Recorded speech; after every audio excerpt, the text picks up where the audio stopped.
오늘 저녁에 함께 나누고 싶은 말씀은 성경에서 가장 독특한 책 중에 하나인 바로 이 에스더서입니다. 주일학교 좋은데 나오신 분들은 아시겠지만 성경이 몇 권이요?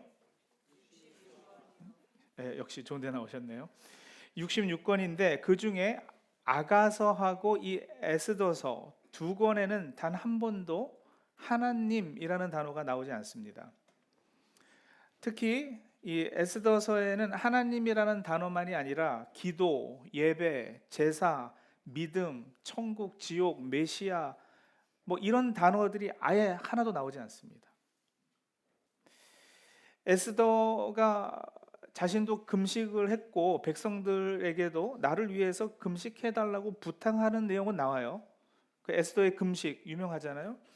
근데 여러분 그것도 어떤 일을 앞두고 단호한 결의를 보이는 정도로 나오지 하나님 앞에 금식하며 기도했다 이런 표현은 없거든요.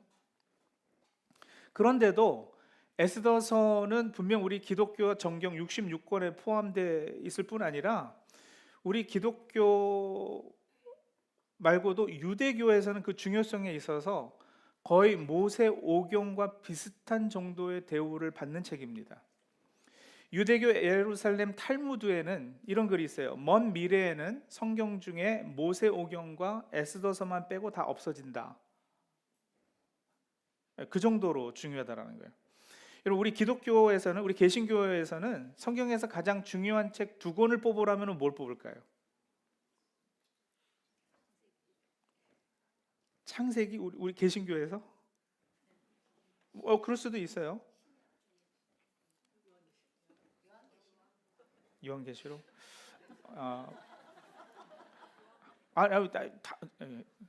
다 맞아요. 틀린 건 없어요. 저 같으면 이제 로마서 뽑을 것 같고요. 복음서 중에서 뭐 요한복음이라든지 이렇게 뽑을 것 같아요.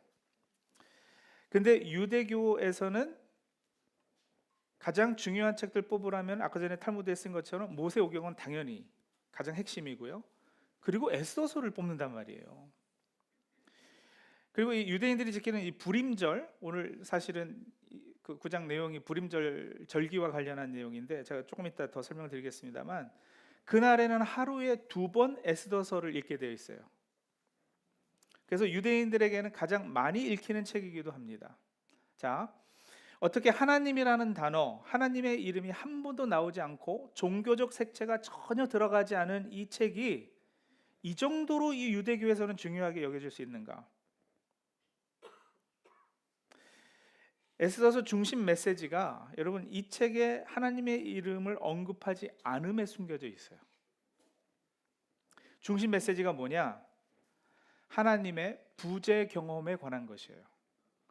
부재, 없다, 안 계시다 그 뜻이잖아요. 하나님의 안 계심. 영혼의 어두운 밤이라는 표현 들어보셨나요? 영혼의 어두운 밤. 모든 신앙인은 하나님의 이 부재 경험을 필연적으로 하기 마련입니다. 내 삶 가운데 하나님께서 어떻게 역사하고 계시는지 전혀 감이 잡히지 않은 경우가 우리 신앙생활 하다 보면 분명히 있어요. 하나님께서 어떻게 일하고 계시는지 모르는 정도가 아니라 아예 하나님이라는 분은 계시지도 않는가 보다 라고 단정하고 싶은 순간들도 꽤 있단 말이에요. 그래서 하나님께서 나를 버리셨는가? 나를 버리시지 않으셨다면 어떻게 이런 일이 내 삶 가운데 생길 수가 있을까? 하는 질문도 하게 되고요. 이런저런 신앙의 회의와 또 시험에 들기도 하고요. 이런 하나님의 부재 경험을 하면은 당연히 영적 침체라고 할까요? 이 영혼의 어두운 밤이라고 표현한 그 과정을 지나게 되죠. 자, 근데 여러분 우리가 신앙생활 하다 보면은 이런 하나님의 부재 경험이 훨씬 더 흔할까요? 아니면 오늘 우리 저녁같이 이렇게 찬양하면서 막 하나님의 임재가 느껴지고 하나님의 기적을 체험하게 되고 이런 경우가 더 많을까요? 100으로 치면 부재가 더 많아요? 아니면 이런 특별한 경험들이 더 많아요? 그렇죠? 예. 기적 이런 건 우리가 이런 건 extraordinary라고 그러잖아요. ordinary가 있고 extraordinary가 있는 거예요. 그죠? 그러면 하나님의 임재 경험 이런 기적 체험 이런 거는 extraordinary고 ordinary는 주로 매일같이 되풀이되는 어떤 일상, 거의 우리 대부분의 삶의 경우 이런 걸 얘기하는 거 아니겠어요? 그렇다면 부재 경우가 더 흔하고 많고, 자, 그렇다면 과연 믿음은 여러분 이 두 경우 중에서 어느 경우에 더 필요할까요? 그렇죠. 네. 부재 경험이 더 자주 또 흔하고 그럴 때 너무나도 고통스럽기 때문에 그 경험을 적은 에스더서가 적어도 유대교에서는 그렇게 중요한 자리를 차지하고 있는 거예요. 그리고 이건 오늘 우리 신앙생활하고 있는 저희만의 체험이 아니라 오랜 이스라엘 역사 가운데 거듭 반복된 일이기도 하기 때문에 더 그렇습니다. 에스더서의 배경이 뭐냐면 이스라엘 민족의 절체절명의 위기 때이거든요. 아주 유대인들 민족 자체가 다 말살 버려질 상황이었었단 말이에요. 거기서 경험한 하나님, 아니면 안 경험한 하나님에 관한 이야기, 꼭 필요할 때. 그래서 막 이제는 이럴 때 하나님이 안 나타나시면 언제 나타나시나, 이럴 때도 어디에도 안 계시는 것 같은 그런 경험. 하나님 이름이 나타나지 않는다고 그랬고, 뭐 여러 종교적 색채를 가진 단어들이 없다고 그랬는데, 여러분 뭐 그뿐만이 아니에요. 하나님이 이렇게 하셨다 저렇게 하셨다, 꿈에 나타나서 뭐 계시를 주셨다, 이런 게 에스더서는 전혀 없어요. 선지자를 보내서 말씀을 백성에게 주셨다, 이런 거 에스더서에 없어요. 출애굽 때 모세를 떨기나무에서 부르시고 애굽에 10가지 재앙을 내리시고 광야에서 하늘에서 만나를 내리시고 막 불기둥 구름기둥으로 인도하시고 그런 눈에 보이는 기적 행함이 에스더에서는 전혀 없단 말이에요. 이스라엘 민족이 멸절당하게 생긴 이스라엘 역사에서 그 어디에도 하나님은 안 계시는 듯해요. 자, 어떤 일이었느냐? 유다 백성이 바사, 우리 페르시아라고 그러죠. 페르시아 제국에 이제 포로로 잡혀가서 아하수에로 왕이 다스릴 때 일이에요. 아하수에로 왕은, 여러분 혹시 그 영화 300 보신 적 있으신가요? 거기 나는 관대하다 하는 왕 있잖아요. 그 왕이 아하수에로 왕이에요. 그때 일인데, 그 왕의 오른팔이었던 하만이라는 사람이 왕을 깨워가지고 그 땅에 포로로 잡혀와 있는 유대 사람들을 다 멸절시키고자 하는 계략을 꾸미게 됩니다. 그래서 결국 이제 오늘 우리 달력으로는 2월 말 3월 초에 해당하는 아달월 13일에 그 땅에 있는 모든 유대인들을 죽이라는 조소가 내려져요. 에스더서 3장 13절 14절을 보면은요, 자, 우리 한번 같이 읽어볼까요? 그렇게 한 다음에 보발꾼을 시켜서 그 조서를 급히 왕이 다스리는 모든 지방으로 보냈다. 그 내용은 12째 달인 아달월 13일 하루 동안에 유다 사람들을 남녀노소 할 것 없이 모두 죽이고 도륙하고 진멸하고 그들의 재산을 빼앗으라는 것이다. 각 지방에서는 그 조서를 법령으로 공포하여 각 민족에게 알리고 그날을 미리 준비하게 하였다. 이제 다 죽게 된 거예요. 나라를 빼앗기고 포로로 잡혀온 것만 가지고도 이들 지금 상당히 의문이 많아요. 하나님 어떤 분이지? 하나님 왜 그러시지? 영적으로 혼란한 상태예요. 근데 이제 이런 상황을 당하게 되니 여러분 어쨌든 믿던 백성들 아니에요. 그러니까 궁금하지 않을 수가 없는 거예요. 하나님께서 우리를 이제 버리시는가? 하나님이 계시다면 왜 이런 일이 벌어질 수 있는 건가? 깜깜했을 거예요. 그러니까 진정한 하나님의 부재 체험이죠. 영혼의 깊은 어두운 밤, 유다 사람들이 체험했어요. 근데 여러분, 우리는 이렇게 문자적으로 뭐 죽게 된 경우, 뭐 물론 그럴 때도 그렇지만 이런 유사한 경험들을 늘 하면서 살아가요. 우리 청년들 진로 앞에서 하나님, 제 인생의 방향이 뭡니까? 제가 지금 하고 있는 전공이 맞는 겁니까? 하는 이 직장이 맞습니까? 요즘 뭐 AI 때문에 대학 졸업하고도 다 쓸모 없어진다는데 뭘 하고 살아야지 됩니까? 질문하면서 기도하죠. 결혼 상대방 구하기 쉽지 않죠. 가정을 이루고 나서도 자녀 양육하면서 늘 고민거리가 끊이지 않죠. 40대 후반 50대 넘어서는 이제 노후에 대한 염려가 또 끊이지 않습니다. 살다 보면은 관계 상처 속에서 하나님 왜 저런 사람들 제 삶에 이렇게 보내셔가지고 이렇게 아프게 하십니까? 교회 안에서조차 형식적인 신앙을 반복하는 제가 진짜 그리스도인이 맞습니까? 끊이지 않고 되풀이되는 죄를 지면서도 제가 정말 그리스도인인가요? 이런 질문 하잖아요. 근데 어제도 잠깐 언급했지만 여러분, 그렇게 기도하고 그 기도에 대한 응답이 바로 이렇게 막 주어지던가요? 그것도 내가 원하는 답이 바로바로 주어지고 해결되고 만사가 깔끔히 막 이렇게 만사형통되고 이러더냐고요. 꼭 그렇지 않잖아요. 그죠? 출애굽하면은 적과 꿀이 흐르는 가나안 땅이어야지 되는데 중간에 광야 생활이 40년이었단 말이에요. 요나 아시죠? 성경에 요나처럼 우리도 이렇게 영적으로 자꾸 내려가는 경험을 하는 거예요. 여러분, 요나서 1장에 보면은 이 히브리어로 내려가다라는 동사가 계속해서 반복이 돼요. 그게 이제 이 사람의 영적 침체 과정을 이렇게 상징적으로 보여주는 것이기도 한데, 욥바로 내려가고 배로 올라탔다고 그러지만 우리는 배 올라탔다고 번역을 했지만 원문으로 보면은 배로 내려가고예요. 그리고 배 밑창으로 내려가고, 그리고 결국 물고기 뱃속으로 내려가고 수월의 뱃속까지 내려가죠. 계속 침체되는 거예요. 요나의 경우는 하나님 명령에 불순종해서 벌어지는 결과이기는 했어요. 작은 불순종에서 시작했죠. 뭐 이 정도는 괜찮겠지. 근데 그러다가 하나님과의 거리 두기가 시작되는 거예요. 바쁘니까 큐티는 다음에. 사업해야지 되는데 주일에 어떻게 해?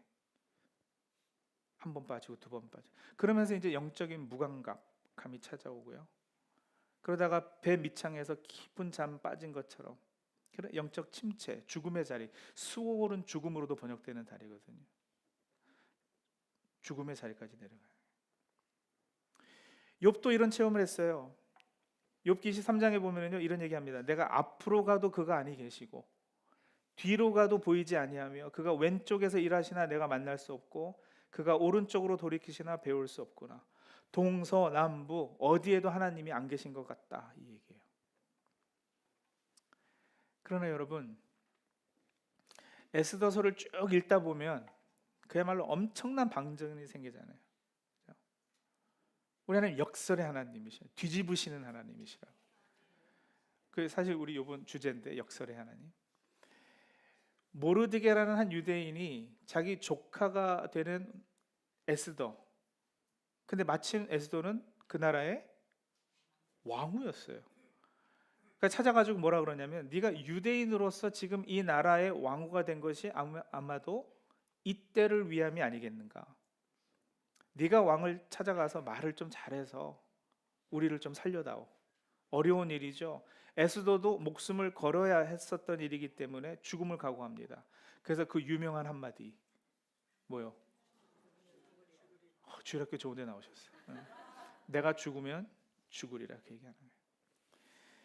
에스더가 왕에게 그렇게 각오하고 찾아가가지고요, 이리저리 해서 하만이라는 사람의 음모로 우리가 다 죽게 생겼습니다, 살려주세요, 간청을 해요. 근데요, 왕은 성경의 표현을 그대로 옮기자면 나라의 절반이라도 떼어줄 만큼 에스더를 사랑했어요. 그래서 그런 계략을 꾸민 하만을 죽이고 유대인을 살려주게 되잖아요. 하루아침에 뒤집어진 거예요. 그뿐 아니라 에스더의 삼촌 모르드게, 이 사람은요 아주 높은 자리에 오르게 돼요. 그리고 모르드게를 매달아 죽이려 했었던 그 나무에 누가 달리겠어요? 하만이 달려 죽게 돼요. 아달월 13일에 모든 유대인을 진멸하라는 조서는 두 번째 내려지는 조서로 취소되고, 이 두 번째 조서가 이제 서게 되는데, 이 조서에는 뭐라고 되어 있냐면 유대인들이 스스로를 보호하고 자신들을 죽이려고 했던 사람들을 오히려 다 죽일 수 있도록 새로운 조서가 내려져요. 그래서 그들은 살게 됐고 보존됐고 구원받았고, 하나님께서 아브라함 때부터 약속하셨던 대로 그 유대인의 그 씨가, 이 민족이 여러분 계속 생존하는 것은 왜 중요하냐면 결국 거기서 누가 나와야지 되기 때문에요? 예, 메시아 예수 그리스도가 나와야 되기 때문에 그러니까 하나님께서는 자신의 약속에 신실하신 거예요. 엄청난 반전이 생겨요. 자, 그럼 이제 여기서 우리가 질문을 해봐야 되는 게 이거죠. 에스더라는 이 유대인 처녀가 뭐 이제는 처녀가 아닙니다만 당시에 왕비가 된 것은 여러분 우연이었을까요? 아니면 하나님의 섭리였을까요? 근데 우연히 그렇게 된 것 같이 일들은 이루어지지 않았겠어요? 모르드게가 에스더에게 찾아가서 네가 지금 그 자리에 있는 거 이때를 위함이 아니겠는가 한 것. 그리고 또 때마침 에스더가 내가 죽으면 죽으리라 각오할 수 있었던 거, 이거 우연이었을까요? 섭리일까요? 왕이 에스더를 나라의 절반을 줄 만큼 사랑한 것이 우연이었을까요? 섭리였을까요? 그저 우연 같아 보이는 일들의 연속이에요, 겉으로 이렇게 보기에는. 그리고 에스더서는 여러분 이 일을 하나님께서 하셨다고 적고 있지 않다니까요. 그러나 이 기록을 읽는 사람들은 알 거 아니에요. 뭘요? 야, 이거 하나님이 하신 일이다. 하나님이 자기 백성에게 신실하셨구나.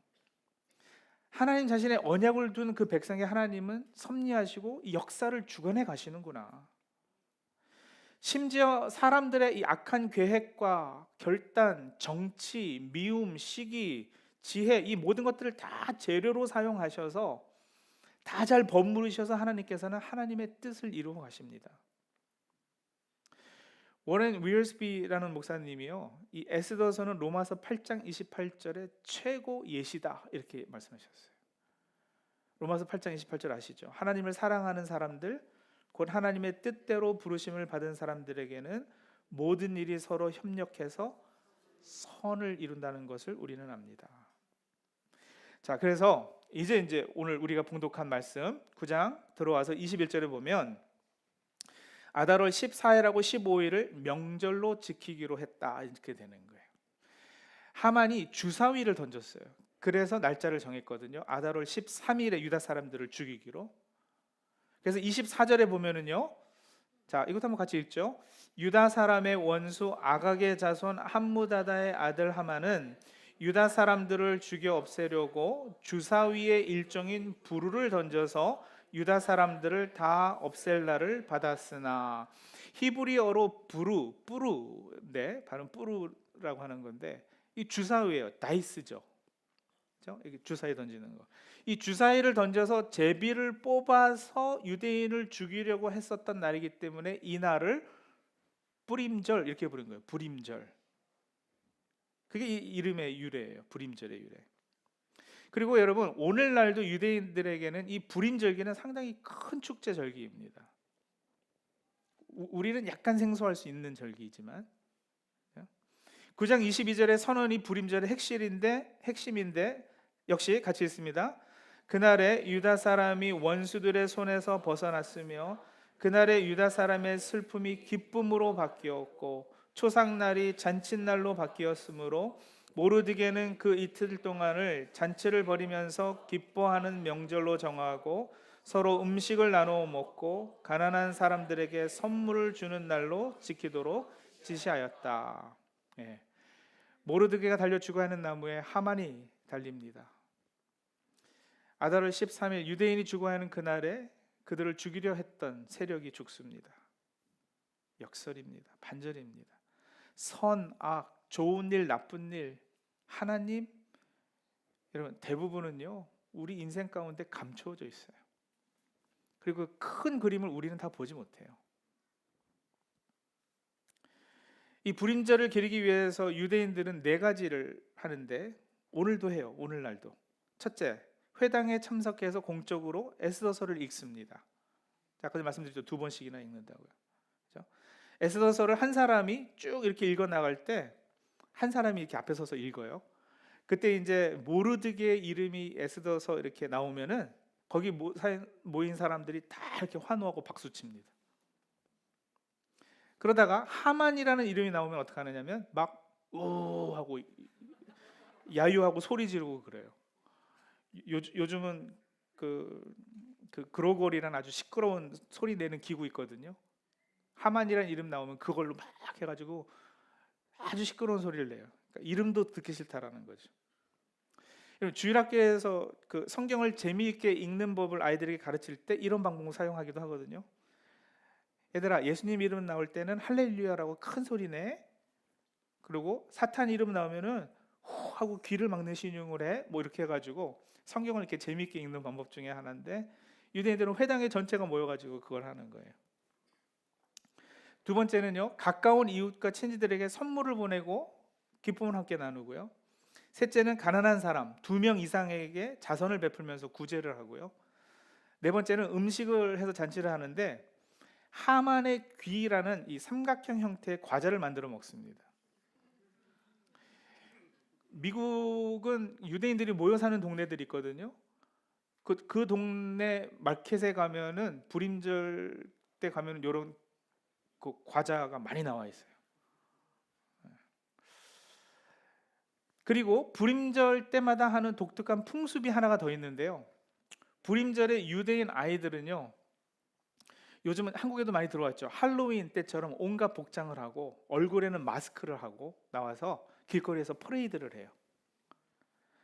그 아이들이 막 이렇게 에스더로도 변장하고, 그러니까 공주 옷도 입고 막 모르드게 하만 이런 복장도 하고 다니고. 제가 한 십몇 년 전에 속해 있던 노회 목사님들하고 이스라엘의 성지 그 연구 여행을 다녀온 적이 있어요. 근데 그때가 마침 2월 말이었는데 그해 불임절이 2월 23일, 24일이었거든요. 가지고 불임절을 맞아가지고 이스라엘의 동네마다 아이들이 변장을 하면서 지나다니는 것을 직접 봤어요. 막 신데렐라 복장도 하고, 요즘은 스파이더맨 복장도 하고, 이 할로윈 때 하고 흡사하게 막 그런 복장들을 하고 나와서 막 돌아다녀요. 근데 여러분, 불임절에 이렇게 복장을 하고 마스크를 하는 이유가 뭘까요? 그게 불임절하고 무슨 상관이 있어요? 회당에 모여서 애써서 읽는 건 이해가 가죠. 선물 주고받는 것도 기쁜 날이니까요. 그리고 자신들이 공경에 처했다 구제를 받았으니까 어려운 사람, 가난한 사람 도와주고 구제하는 것도 이해가 돼요. 그렇죠? 그런데 할로윈 영향도 아닌데, 여기 헬로윈이라고 그러나요? 뭐라 좀 발음이 다르던데. 뭐 어쨌든 할로윈 영향도 아닌데 왜 마스크를 하고 복장을 하고 프레이드를 하느냐고요.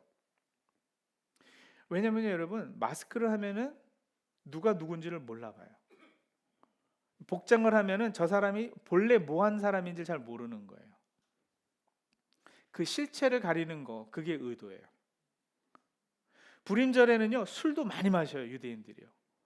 술에 잔뜩 취하는 게 허락된 절기예요. 재미있죠? 종교 절기인데, 네? 술을 많이 마시도록 장려하는 절기. 이건 또 왜 그런가? 술을 많이 마셔서 취하게 하는 거예요. 서로 취하면 여러분, 누가 누군지 못 알아봐요. 그 정도까지 마시도록 해줘요. 근데 그게 포인트라고요. 축제니까 마시고 즐겨라, 그게 아니고요. 취해서 서로 못 알아보고 복장과 마스크를 해서 서로 누구가 누군지를 못 알아보게. 이게 에스더서의 중심 주제와 연결되어 있다니까요. 하나님이 어떻게 계셨다고요? 안 보이시는 거예요. 어디 계신지 몰라. 그죠? 그러니까 자연스럽게 그 메시지를 체득하도록 이렇게 풍습에 젖어들도록 하는 거예요. 교육적인 측면에서 정말 대단한 거예요, 사실은요. 에스더스기의 메시지가 무엇이기에 눈치채셨잖아요. 역사와 작게는 우리 인생의 많은 경우 하나님의 일하심은 이렇게 가려져 있다는 거예요. 하나님이 안 계시는 것 같이 가려져 있는 경우가 훨씬 더 많아요. 하지만 숨어 계시는 것 같고 보이시지도 않지만 사실은 모든 것을 주관하고 역사하고 계시는 분이라는 거죠. 하나님께서 마치 마스크를 쓰고 계신 것 같아요. 여러분, 그 코로나 팬데믹 기간에 제가 그 송기동 교회에서 예배 마치고 나오는데 어떤 여자 집사님이 저한테요, 목사님 요즘 참 잘생기셨어요, 그러는 거예요. 기분이 막 좋아지려고 그러는데 이분이 한마디를 더 하셨어요. 마스크 하니까. 네, 마스크를 하면 그렇게 조금 실체가 가려지는 거죠. 그죠? 누군지 못 알아보고 잘생긴 얼굴인지 못생긴 얼굴인지 잘 몰라요. 상상했던 예쁜 얼굴이 아니고 마스크 벗으면 막 깜짝 놀라기도 하고 막 그랬잖아요, 우리가. 그런 얘기예요. 내 삶에 닥쳐오는 이런 일도 저런 일도 이게 좋은 건지 나쁜 건지 여러분 그 자리에서는 잘 몰라요. 안 좋은 일 같은데 되돌아보니 좋은 일이고요. 좋은 일 같아 보였는데 나중에 보니까 그게 아닌 경우도 많아요. 잘 아는 인생사 세옹지마라는 말 아시잖아요. 세옹지마의 고사성어 의미. 옛날 중국 국경 지역에 어떤 노인이 살고 있었는데 이 노인의 그 집에는 기르던 말이 한 마리 있었다는 거예요. 근데 이 말이 국경을 넘어서 다른 나라로 도망갔어요. 그러니까 이웃 사람들이 와가지고 노인을 위로하기 위해서 아유 그 뭐 어떡하냐고 괜찮다고 너무 심려 말라고 이랬는데 노인은요 아니 괜찮다고 이 일이 좋은 일이 될지 누가 압니까? 이랬거든요. 근데 몇 달 후에 노인의 집으로 도망갔던 말이 다른 말 한마디 하고 다시 돌아왔어요. 그 이웃 사람들이 와가지고 와 복덩이가 굴러왔다고 그러니까 또 노인이요 아 이게 또 화가 될지 누가 합니까? 하면서 기뻐하는 마음을 드러내지 않았어요. 며칠이 노인의 그 아들이 새로운 말을 길들이기 위해서 타고 있다가 떨어져 가지고 다리를 부러뜨렸네. 이번에도 또 이웃들이 찾아가지고 키회를 빌었어요. 그러니까 노인이 아 이게 또 복이 될지 어떻게 알겠습니까? 이런 거예요. 1년 후에 북쪽 지방에 오랑캐가 쳐들어와 가지고요. 젊은이들이 다 전쟁터로 끌려나가게 돼요. 부상당하고 목숨을 잃고. 근데 이 노인의 아들은 다리가 부러져 가지고 불편해서 전쟁터에 나갈 수 없었고 살아남을 수 있다라는 거죠. 이 세옹지마 인생사 그 변방의 늙은이 세옹 지마는 늙은이의 말 뭐 이런 뜻이라고 그러는데 지금 이 행복한 순간을 자만하지 말고 힘든 일 있으면은 좋은 일이 올 거 기대하면서 눈앞에 벌어지는 결과만 가지고 이리비하고 흥분하고 그러지 말아라 이런 교훈이 숨겨져 있잖아요. 근데 우리 삶 가운데 하나님의 일하심도 이와 유사한 부분이 있다라는 거예요. 이사야서 45장 15절 보시면은요 구원자이신 이스라엘의 하나님 진실로 주님께서는 자신을 숨기시는 하나님이십니다 이렇게 쓰고 있어요. 우리 그 개역개정 성경은 스스로 숨어 계시는 하나님이시다 이랬거든요. 숨어 계시는 하나님. 바벨론 포로로 잡혀가 있던 이스라엘 백성이 경험한 하나님이 바로 이 숨어 계시는 하나님이었던 거예요. 안 계신 것 같고 안 보이시고 계시다면 어떻게 우리가 이렇게 포로로 잡혀갈 수 있는가? 근데 여러분 역사가 나중에 증명해줘요. 뭘요? 바벨론에서 돌아와요. 바벨론 포로기 힘들었지만 필요했던 시간이었던 거예요. 그 시간이 유익했음을 나중에 이스라엘은 고백하게 돼요. 에스더서의 불임절의 경우도 그거예요. 신명기 31장 18절도 보면은요 그들이 돌아서서 다른 신을 섬기는 온갖 악한 짓을 할 것이니 그날에 내가 틀림없이 내 얼굴을 그들에게서 숨기겠다 이러거든요. 숨기겠다. 여기 이 숨기겠다라는 히브리어 단어가 헤스톨이에요. 헤스톨. 좀 전에 읽은 이사야 45장 15절 숨어 계시는 할 때 그 언도 똑같아요. 헤스톨. 근데 여러분 에스더라는 이름의 어원도 같아요. 헤스터. 그러니까 그 에스더라는 이름의 어원이 뭐냐면 숨기다, 비밀이다 이런 뜻이에요. 에스더서는 그래서 풀어서 읽으면은요 가려진 것의 책, 숨겨진 것의 책 이렇게 부를 수 있겠죠.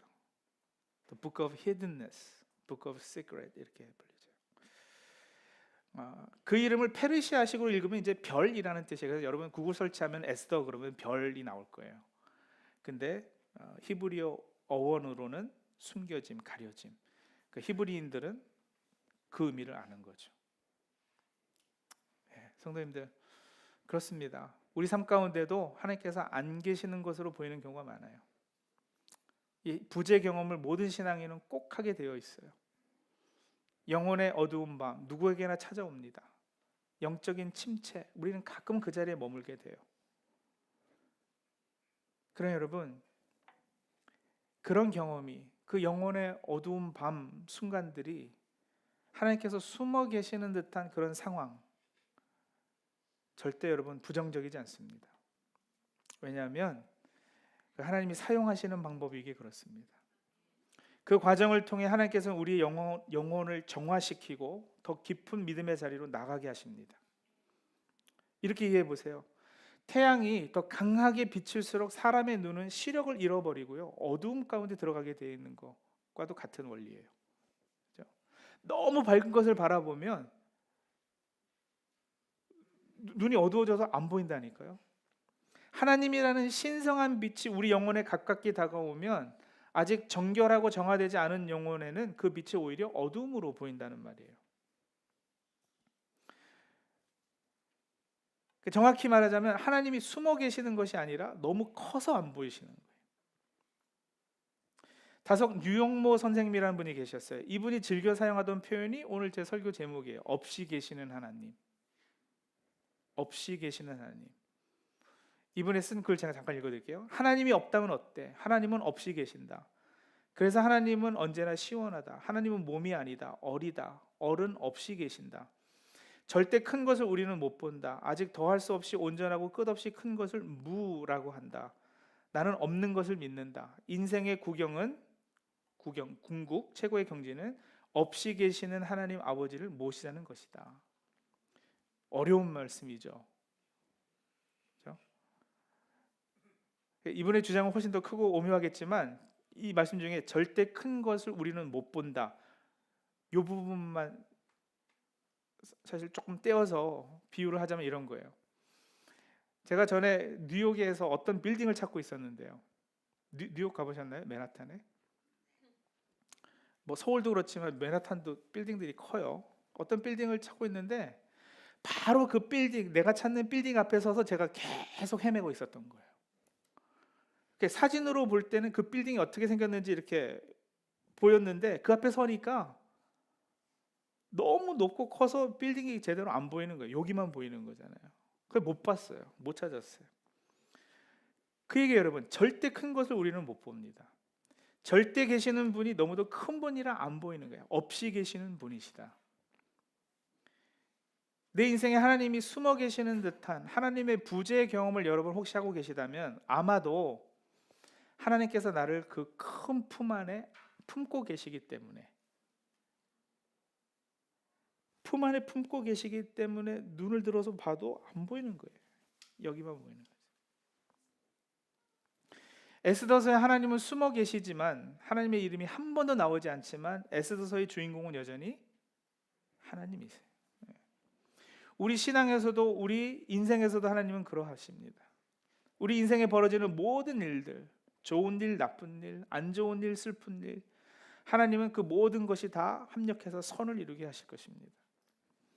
믿음으로 받으면 내 삶의 모든 영역과 순간에 하나님께서 개입하시고 역사하시고 주관하시고 계시지 않은 적이 한 번도 없는 거예요. 눈에 보이는 기적이 없었어요.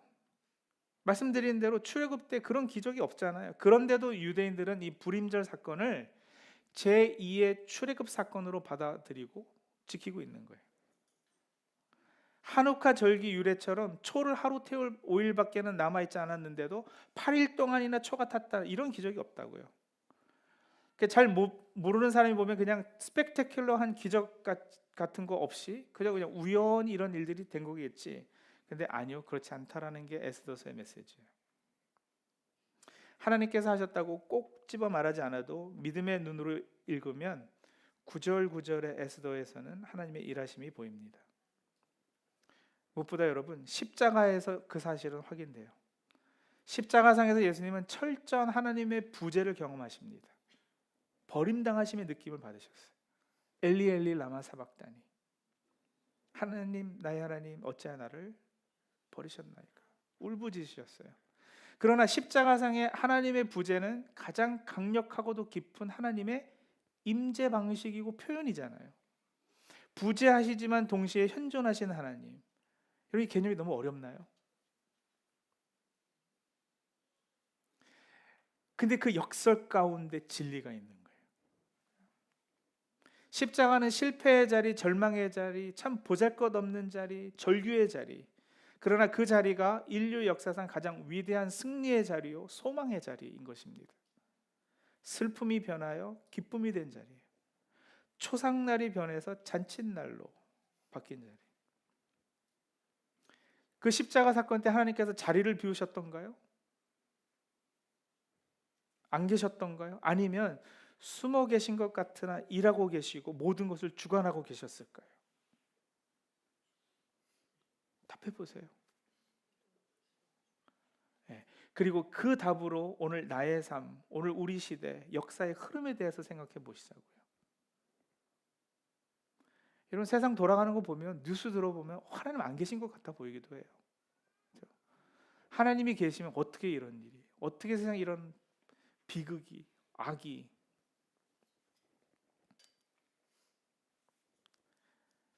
근데 내 눈에 하나님 안 보인다고 그분이 안 계시느냐? 내가 느끼지 못한다고 그분이 나를 버리신 거냐? 아니요. 우리 하나님 분명히 없이 계십니다. 아까 요나의 이야기 잠깐 했는데요. 요나가 물고기 뱃속, 수옥의 뱃속에 경험한 것도 딱 그거예요. 불순종해서 하나님과 멀어졌잖아요. 그죠? 가라는데 반대쪽으로 갔어요. 그러다가 내려가고 내려가고 내려가고 물고기 뱃속까지. 근데 여러분 보세요. 원래 사람이 물에 던져지면, 깊은 바닷물에 던져지면 어떻게 돼야 돼요? 죽어야 되죠, 그죠? 근데 요나는요,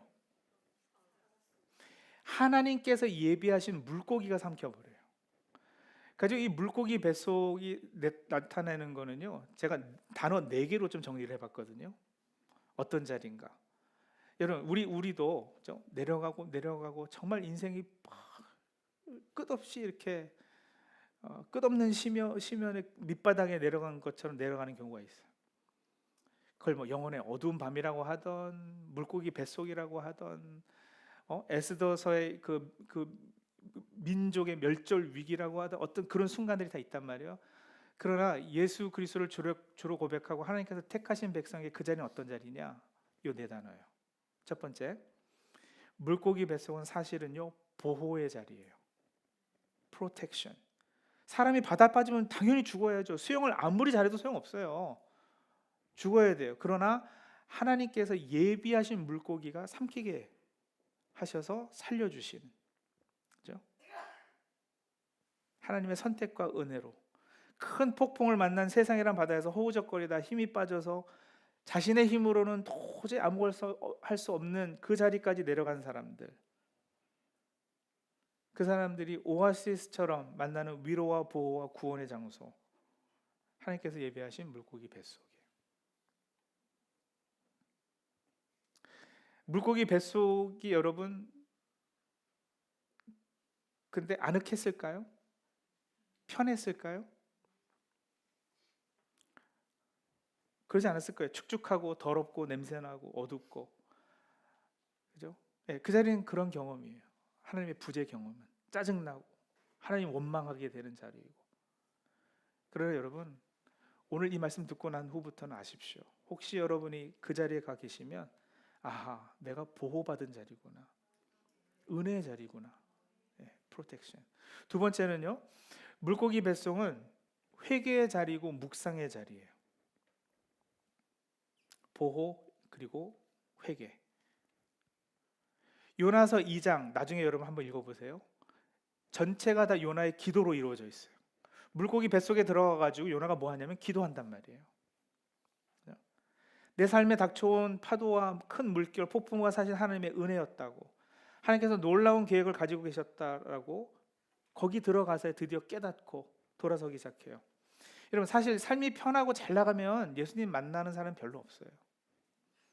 일이 꼬이고 안 좋은 일이 겹치고, 그래서 내 힘으로 뭔가 할 수 없는 지경이 되고, 그 인간의 나약함, 연약함을 고백하게 되고 인정하게 되고, 그 자리에서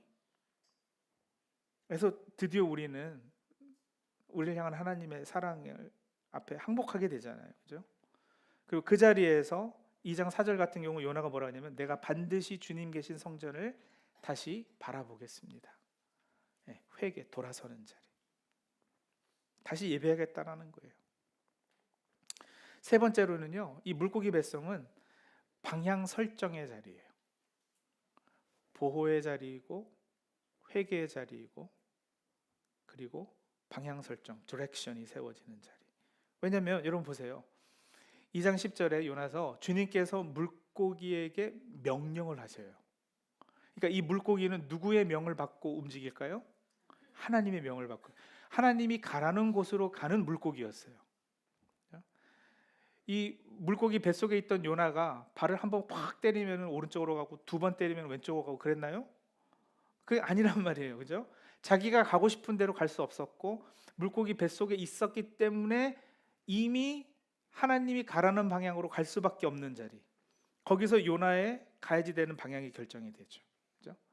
삶의 방향을 잃고 헤매던 영혼들이 이제 하나님의 주권과 섭리에 이끌려서 가라는 곳으로 가고 오라는 곳으로 오게 되는, 그곳이 한국이든 뭐 미국이든 아프리카든 믿음의 길을 갈 바를 알지 못하고 떠났던 아브라함처럼 한 걸음 한 걸음 하나님의 인도하심을 받는 것, 우리 믿음의 사람들의 신앙 여정이에요. 그리고 마지막 네 번째, 이 물고기 뱃속은 여러분 새롭게 태어나는 자리예요. 부활의 자리예요. 보호의 자리이고 회개의 자리이고 방향 설정의 자리이고 부활의 자리이고. 요나서 2장 10절 후반부에 보면은 물고기가 요나를 뭇에다가 어떻게 해요? 뱉어내거든요. 그죠? 땅에다가 토해냅니다. 여러분, 이거는 뭘 상징하고 그려내요? 부활 예표예요. 부활의 그림이에요. 마태복음 예수님께서 이런 말씀하셨거든요. 악하고 음란한 세대가 표징을 구하지만 예언자 요나의 표징밖에는 이 세대는 아무 표징도 받지 못할 것이다. 요나가 사흘 낮과 사흘 밤 동안을 큰 물고기 뱃속에 있었던 것 같이 인자도 사흘 낮과 사흘 밤, 수월, 무덤, 죽음의 자리라고 그랬죠. 그 수월은 예수님에게 뭐였어요? 무덤이요. 무덤에 머물러 계셨어요. 그러나 사흘 후 돌문을 열고 부활하셨잖아요. 무트로 토해냄을 받았다. 부활. 새롭게 새로운 생명이, 새로운 사명이 주어지는 요나가, 그래서 이제 다시 니느웨로 향하게 되는 거예요.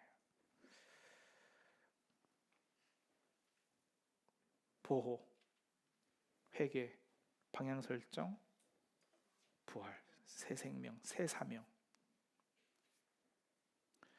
여러분, 여러분의 삶 가운데 닥쳐오는 그 파도, 큰 물결, 폭풍 우, 사실은 하나님의 은혜였음을 고백하십시오.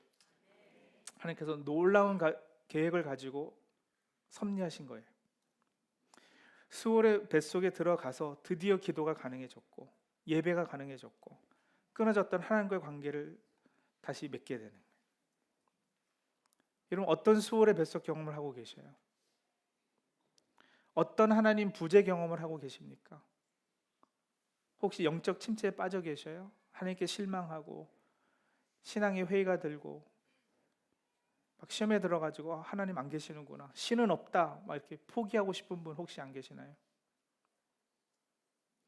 개인적인 삶의 문제나 어려움 때문에도 그럴 수 있지만 아까 전에 말씀드린 대로 세상 돌아가는 거 보니 하나님이 계시면 이럴 수 없다고 점점 확신이 가시는 분 혹시 이 자리에 안 계세요? 우리가 신앙생활하면서 한 번은 느끼고 경험하는 과정이에요. 아니, 한 번만이 아닐 수도 있겠어요. 첫사랑이 식고 열정이 사그라들고 기적은 일어나지 않고 내가 하는 기도는 허공을 치는 것 같아 보이는 그때, 그리고 신앙생활 하다 보면은 그런 순간이 훨씬 더 흔할 거라고요. 근데 여러분, 그때 믿으십시오. 그 순간에 담대한 믿음으로 선포하십시오. 에스더서가 성경 66권에 포함된 이유를 이제 확실히 깨달으십시오. 유대교뿐만 아니라 오늘 우리 신앙에도 에스더의 간곡한 메시지가 들려야 합니다. 어떤 메시지요? 하나님은 없이 확실히 계시는 분이시다. 이 역사를 믿으십시오. 하나님 여기 계시는구나. 하나님께서 모든 것을 컨트롤하고 여전히 일하시고 계시는구나. 여전히 그분이 주권자시구나. 내가 그분의 품 안에 안겨 있어서 그 품 안이 너무 커서 내 눈에는 하나님이 안 보이는 것뿐이구나. 늘 뵙고 있는데도 알지 못했을 뿐이구나. 하나님의 부재가 가장 강력한 하나님의 임재 표현이시구나. 십자가를 바라보실 때마다, 그죠? 어찌하여 나를 버리셨나이까, 가장 강력했던 부재의 경험. 그러나 바로 그 순간 하나님의 임재가 하나님께서 택하신 사람들과 이어졌던 그 자리 아니겠어요? 때로 눈에 보이지 않고 느껴지지 않더라도 주가 여기 계시오니 감히 제가 주를 배웁습니다 라고 고백하시는 저와 우리 사랑하는 라이트하우스 성도님들 다 되시기를 바랍니다. 기도하시겠습니다. 여러분, 한 두 가지 기도 제목 놓고 기도하겠는데요, 모르드게가 에스더에게 했던 질문을 오늘 밤 여러분에게 던져볼게요. 네가 왕후의 자리를 얻은 것이 이때를 위함이 아니겠느냐? 여러분, 오늘 이 자리에 계신 것이 과연 우연일까요? 하나님의 섭리일까요? 여러분이 이 교회에 다니는 것이, 오늘 저녁에 이 설교를 들은 것이 우연일까요? 섭리일까요? 혹이라도 여러분이 지금 겪고 있는 그 영적 침체가, 경험하고 있는 하나님의 부재가, 통과하고 있는 영혼의 어두운 밤이 여러분 인생의 대단한 반전을 하나님께서 준비하고 계시기 때문은 아닐까요? 여러분 믿으십시오. 하나님께서 여러분을 단련시키고 계시는 겁니다. 더 깊은 믿음의 자리로 인도하시는 겁니다. 우리를 순공같이 만드시려는 겁니다. 그래서 우리가 시간에 기도할 때 현재 여러분 삶에 하나님이 안 계시는 것 같이 느껴지는 부분이 있다면,